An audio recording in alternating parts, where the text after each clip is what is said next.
उद्धव ठाकरे आज ठाण्यामध्ये असतील। उद्धव ठाकरे आज ठाण्यामध्ये त्यांची तोफ धडाडणार आहे। ठाकरेंच्या शिवसेनेचा आज शिंदेंच्या बालेकिल्ल्यामध्ये मेळावा होतोय। दिल्ली दौऱ्यानंतर ठाकरेंचं टार्गेट हे मुख्यमंत्री शिंदे आहेत, कारण आज ठाण्यामध्ये थेट ते येत आहेत। संभाजीनगर आणि पुण्यातील शिवसंकल्प अभियानानंतर आता उद्धव ठाकरे ठाण्यामध्ये असतील। ठाण्यामध्ये आज ते नेमकं काय बोलतात याकडे सगळ्यांचं लक्ष असेल।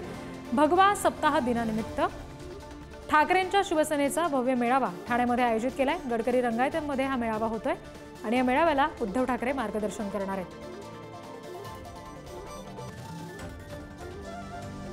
प्रतिनिधी निकेश शार्दूल यांच्याकडून या संदर्भातले अपडेट्स आपण घेऊया। निकेश, काय नेमके आजचे महत्त्वाचे मुद्दे असतील उद्धव ठाकरेंकडून थेट ठाण्यामध्ये शिंदेंच्या बालेकिल्ल्यामध्ये उपस्थित केले जाणार आहे?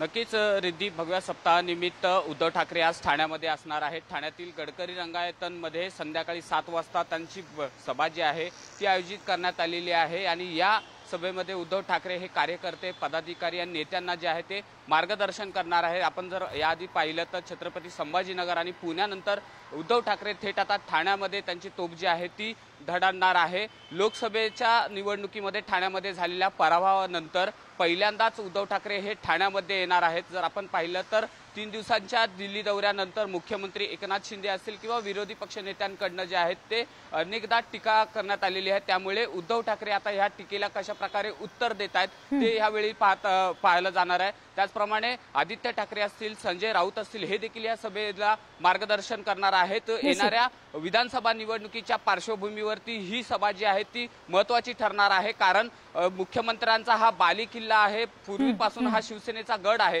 तो कुठेतरी काबीज करण्यासाठी पुन्हा उद्धव ठाकरेंकडनं जे आहे ते प्रयत्न केले गेल्याचे जे आहे ते आता यंदा देखील पाहायला मिळणार आहे। त्यामुळे आता या सभेकडे सर्वांचं लक्ष लागलेलं आहे, कारण उद्धव ठाकरे आता ह्या सर्व टीकांना कशा प्रकारे उत्तर देतात हे देखील तितकंच महत्त्वाचं ठरणार आहे। अगदी निकेश, धन्यवाद दिलेल्या सगळ्या तपशिलांसाठी।